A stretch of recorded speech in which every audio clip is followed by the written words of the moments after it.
ఈ పాడ్కాస్ట్ నచ్చితే లైక్ చేయండి, షేర్ చేయండి, సబ్స్క్రైబ్ చేయండి, ఫాలో అండి. మంత్రివర్య, మీరు చెప్పింది నిజమే కావచ్చు, కానీ దీర్ఘముఖుడు రాజభక్తి ఎక్కువ ఉన్నవాడు, అంతేకాదు విపరీతమైన దేశాభిమాని. మన రాజ్యం అంటే అతనికి చాలా ఇష్టం. ఆ గుణాలు ఉన్నవాడు ఎవడైనా అలానే ప్రవర్తిస్తాడు.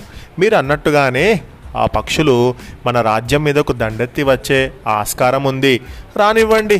రాజ్యము వీరభోజ్యమని అంటారు పెద్దలు. యుద్ధము అంటూ వస్తేనే కదా వీరులెవ్వరో పిరికి పందలెవరో తెలిసేది.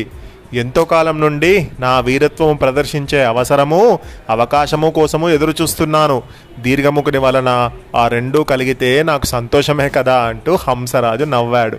సర్వజ్ఞుడు కూడా నవ్వుతూ, ప్రభు, యుద్ధము తప్పదు అన్నప్పుడు మన వారందరూ యుద్ధంలో తమరి కండబలము బుద్ధిబలము వారి కండబలము బుద్ధిబలము ప్రదర్శించక తప్పదు. అంతకంటే ముందు మనము శత్రువులు లోపలికి రాకుండా ఒక మంచి కోటను నిర్మించుకోవాలి ప్రభువు అని అన్నాడు.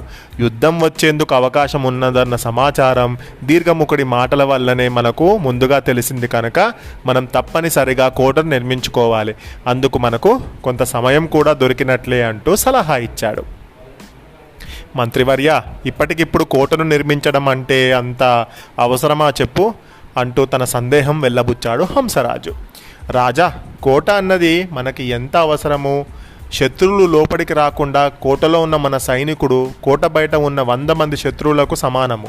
కోటలో ఉండి పోరాడితే వాడికి విశ్రాంతి దొరుకుతుంది, నిర్భయముగా ఉంటుంది, తగిన ఆహారం కూడా దొరుకుతుంది. కోట బయట ఉండేవాడికి ఇవేమీ ఉండవు కదా, కనుక వాడి శక్తి తొందరగా అయిపోతుంది అంటూ వివరించాడు సర్వజ్ఞుడు మంత్రి అన్నట్టు. సరే, కోట నిర్మాణానికి తగిన వారిని మీరు సెలెక్ట్ చేసుకొని ఎంత వీలైతే అంత త్వరగా కోట నిర్మాణం పూర్తి చేయండి అని ఆ బాధ్యతను సర్వజ్ఞుడికి అప్పగించాడు హంసరాజు. వీరవరుడనేటువంటి ఒక పక్షిని అప్పటికప్పుడు పిలిపించి కోటను నిర్మించే బాధ్యతను అప్పగించాడు సర్వజ్ఞుడు. వీరవరుడు శత్రువులోనికి రాకుండా ఉండేటువంటి కోటను నిర్మించడానికి కొంతమంది తనకు అవసరమని చెప్పి కొంతమంది తీసుకొని వెళ్ళిపోయాడు. ఆ తర్వాత ఒక భటుడు హంసరాజు దగ్గరికి వచ్చి, రాజా, శీలపర్ణుడు అనే ఒక కాకి వచ్చి తాను సకల యుద్ధ విద్యలలో వీరుడనని తమ ఆశ్రయం కోరి వచ్చానని చెబుతోంది అన్నాడు. శీలపర్ణుడు అనేటువంటి ఒక కాకి రాజును చూడడానికి వచ్చిందట. అదే సమయంలో మరో భటుడు వచ్చి, రాజా, నీలపక్షుల రాజ్యం నుంచి అరుణముఖుడనేటువంటి చిలుక చిత్రపర్ణుడి దూతగా వచ్చానని చెబుతుంది రాజా అని అన్నాడు. హంసరాజు కొంచెం ఆలోచించి, భటులారా, దూతగా వచ్చిన ఆ చిలుకకు విశ్రాంతి మందిరం ఏర్పాటు చేసి రేపు వచ్చి నన్ను కలవమని చెప్పండి అంటూ చెప్పాడు. ఆ మెసెంజర్ వచ్చిండు మిమ్మల్ని కలవడానికి, ఆ రాజ్యం నుంచి ఏదో మీకు ఇన్ఫర్మేషన్ చెప్పడానికి అని అన్నాడు. మరి ఆయన వచ్చి ఏం చెప్తున్నాడు అంటే, ఆశ్రయం కోరి వచ్చిన ఆ కాకిని తక్షణం ప్రవేశపెట్టండి అన్నాడు.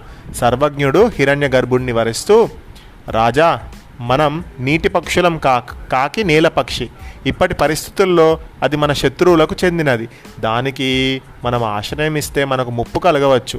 పూర్వం ఒక నక్క ఇలాగే అందరినీ మోసం చేసి చివరకు తన మోసం బయటపడి ప్రాణాలు కోల్పోయింది. ఆ కథను చెబుతాను వినండి అంటూ కథ ప్రారంభించింది. నీలిరంగు నక్క.